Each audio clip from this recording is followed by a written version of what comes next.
Muy buenos días, bienvenidos a una nueva transmisión. Estoy de nuevo con mi equipo conformado por Ariely García Gaona, Juan Pablo Fuentes Jacal, Yesenia Cristal Pérez García y su servidora Renata Escamilla Izquierdo, quienes el día de hoy les hablaremos de un tema muy interesante, el causante de bastantes muertes y hospitalizaciones, es decir, el virus de la influenza porcina, el cual se presentó a finales de abril del 2019. Infectó a cierto número de población mexicana y entre los casos reportados se tiene como el virus SARS ataca a la población de Hong Kong. Este virus desencadenó una pandemia, mucha población contagiada acudiendo a hospitales y a su vez un gran contagio del personal médico. Los síntomas del SARS comenzaron siendo notorios, como insuficiencia para respirar, ataques de tos y temperaturas altas, y después de días se desarrollaban pulmonías de una gran magnitud.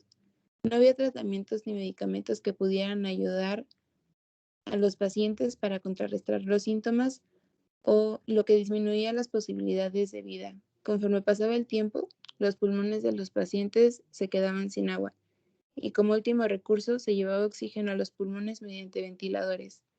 El SARS se propaga de una manera muy rápida, lo que hace que la OMS se ponga alerta, pues el número de casos en diferentes destinos por la propagación del virus, considerando que no solo hablamos de Hong Kong, sino de otros países como Estados Unidos o México, entre otros, comenzaba a ser importante y alarmante, lo que provocó el tener que activar una alerta sanitaria mundial, especificando que el virus podía transmitirse de persona a persona, surgiendo entonces una pandemia.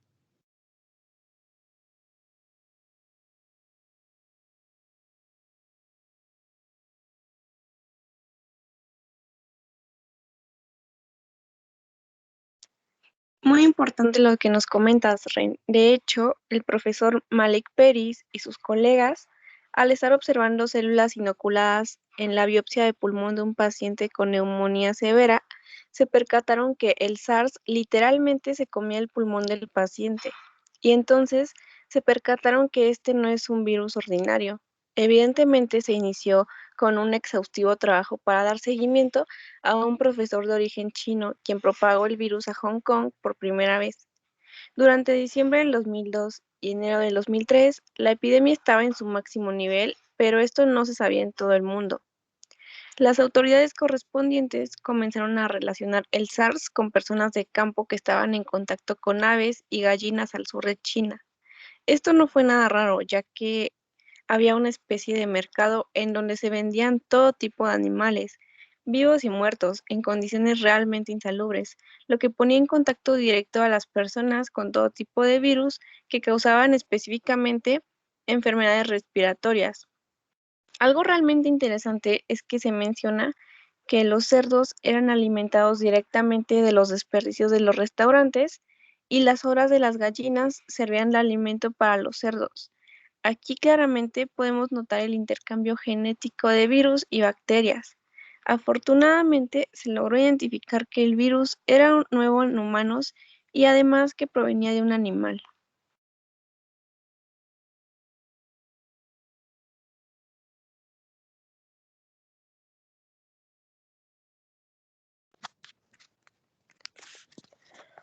Bueno, como comentan mis compañeras, también se tiene que en realidad se describió a las personas con padecimientos de fiebre, jaqueca y dolor después de tos seca, como menciona mi compañera Renata, y pues algunos de ellos empeoraban y seguían con lo que ahora se conoce como el síndrome respiratorio. Carlo no sabía que se trataba de un nuevo virus, pero sabía que era algo que no se había visto o se había encontrado. Este fue un científico que se mantuvo día a día haciendo lo que tenía que hacer, costándole la vida. Carlo Urbani y 4 personas de su equipo y el gran propagador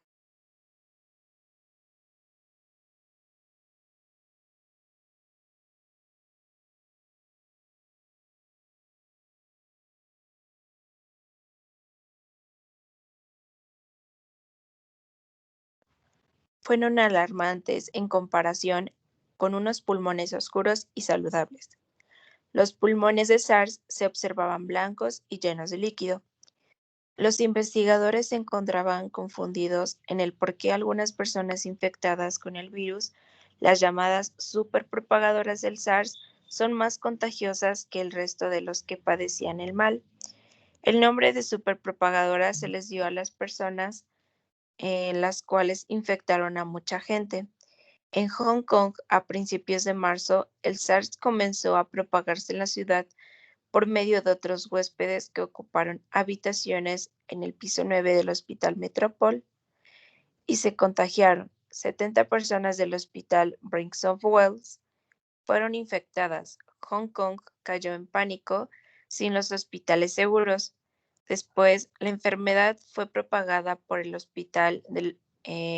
por el personal del Hospital Prince of Wales al Hospital Pamela Youth, igual situado en Hong Kong. Song Chi-hung comenta que el 31 de marzo algunos de sus colegas presentaban síntomas del SARS y tuvieron que regresar a tomar placas junto con algunos exámenes de sangre. Después de los rayos X, se sospechaba que tenía neumonía. Intentando en el hospital, 70 trabajadores médicos fueron infectados en su área.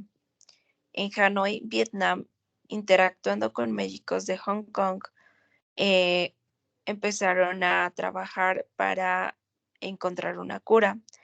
Y este fue un reto científico de proporciones globales. Y el problema fue encontrar el virus que causa el SARS y rápidamente identificarlo. A principios de abril, en el laboratorio, los científicos abrieron paso, cortando tejidos del pulmón de un paciente con SARS. Cuando el patólogo John Nichols del laboratorio usó un microscopio electrónico para examinar el tejido, descubrió un tipo de virus que causa el SARS. Comentó que hay un tipo de líquido presente llenando la cavidad del centro, lo que contiene demasiadas de estas partículas virales. También se encuentran en la superficie de las células. Cuando estas partículas de virus se ampliaron 100,000 veces, se sorprendieron ya que el virus tuviera picos. Estas puntas que están presentes en ese virus lo hace parte de la familia del coronavirus. Algo inesperado ya que el coronavirus normal provoca solo resfriado en los humanos, por lo que el haber encontrado este virus ha causado severos problemas en los pacientes ya que era importante su ubicación. El coronavirus, el cual viene del latín corona, como las viejas coronas inglesas que tenían estas puntas, lo determinaron después de haber experimentado con muestras de sangre de gente saludable y de la que nadie tenía anticuerpos por la exposición previa a este virus. Sabiendo que no era un virus que haya circulado en los humanos anteriormente, solo genéticamente sabían que era algo inusual y por lo tanto, de acuerdo a la conclusión, fue que este virus era de algún animal que había brincado al humano. De acuerdo a lo mencionado, se estuvo buscando al animal portador de este virus para posteriormente producir una vacuna para el público, al igual que saber que cómo el virus se propagó, creyendo que un profesor llamado Liu propagó el virus al toser. Estas partículas de saliva se esparcieron por todo el aire, poniendo en cuarentena a todos los habitantes mientras la cuadra completa fue desinfectada. Vamos contigo, Juanpi.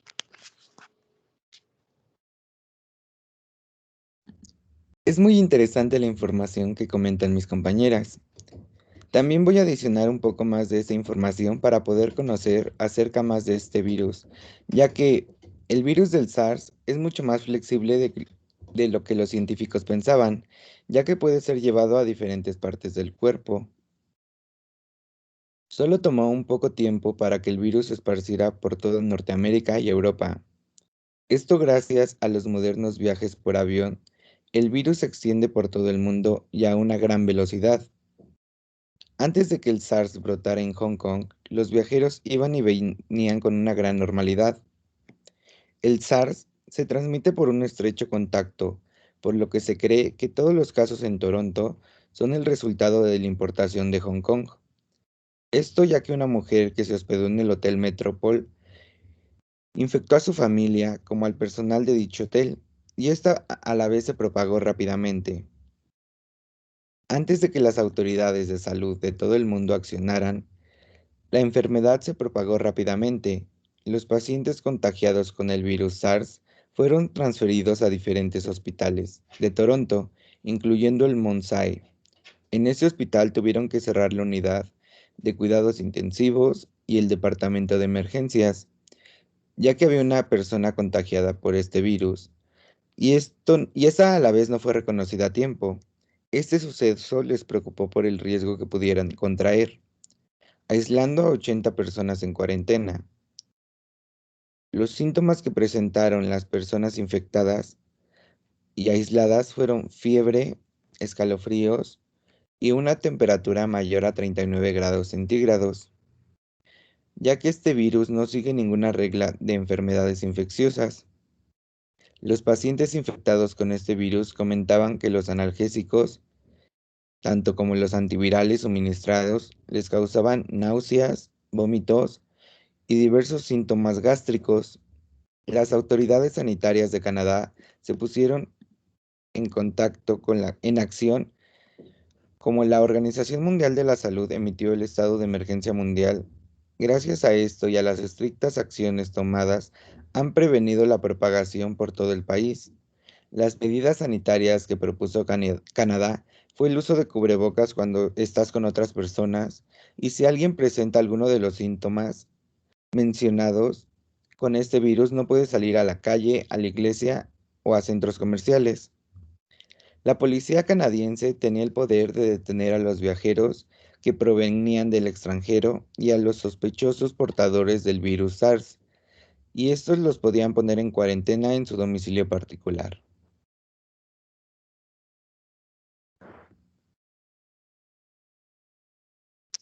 No sé qué opinen ustedes, pero es como si esta historia ya lo hubiéramos escuchado o incluso vivido, tal como la pandemia que causó el coronavirus, transmitido al parecer de un murciélago a la población humana, el cual surge de Wuhan, China, y este virus tuvo una rápida propagación no solo en esta ciudad o su país, sino otros países de otros continentes, lo que trajo consigo un gran número de muertes y hospitales a su máxima capacidad, incluso países en los que otros edificios fueron de alguna manera prestados para poder atender mucha gente, generando una alerta sanitaria y declarándose una pandemia, causando muchas muertes, ya que no había tratamiento ni medicamentos para poder controlarlo, y los síntomas que se presentaba era como una gripe o bien, como lo mencionábamos anteriormente, con el virus SARS,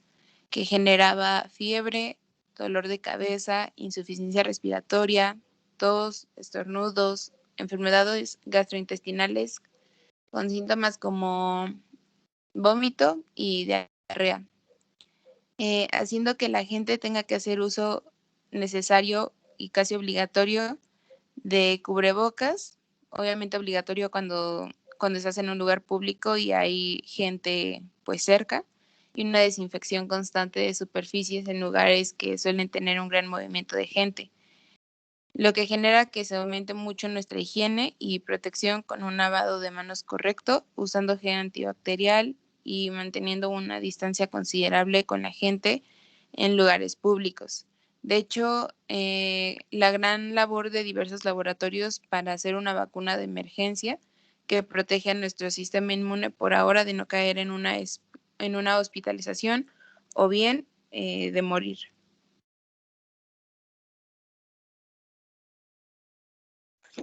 Sin duda alguna es muy similar lo que estamos viviendo con la propagación del virus SARS visto hace unos años.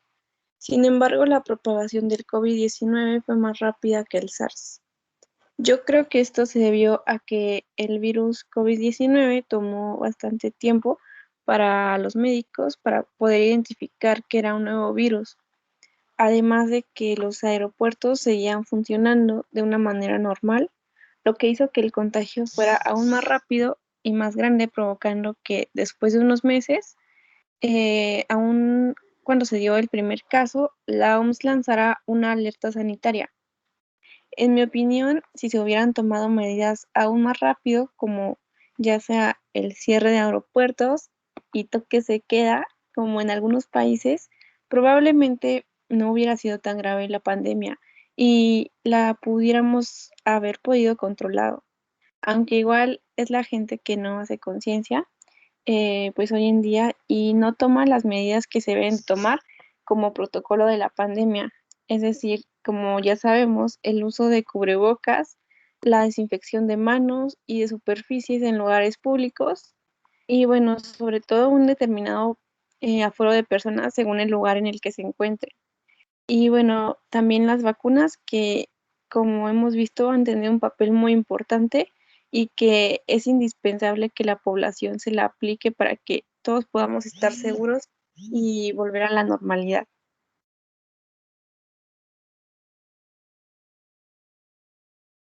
La COVID-19 no será la última emergencia sanitaria que padecerá el mundo, por lo que existe una necesidad urgente de preparación sostenible ante emergencias sanitarias para hacer frente a próximas pandemias. Este fue un fuerte sentimiento compartido por participantes de un evento paralelo a la Asamblea General de las Naciones Unidas por- sobre la preparación sostenible para la seguridad sanitaria y la resiliencia, adoptando un enfoque de toda la sociedad y romper el ciclo de pánico y olvido.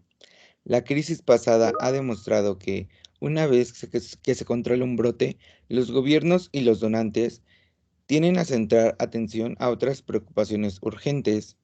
Este ciclo de pánico y olvido ha impedido el desarrollo de preparación eficaz ante emergencias sanitarias en todo el mundo. El mundo necesita romper este ciclo de una vez por todas.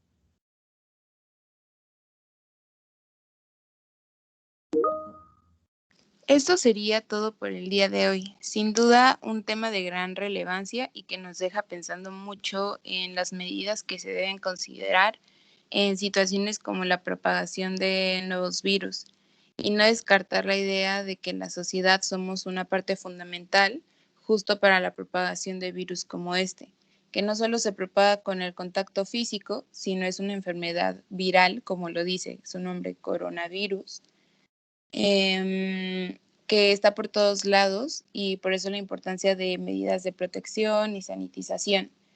Asimismo, cuidar los aforos y cuidarnos a nosotros mismos, no saliendo cuando no es necesario para poder disminuir las curvas de contagio y entonces poder acabar más rápido con la propagación.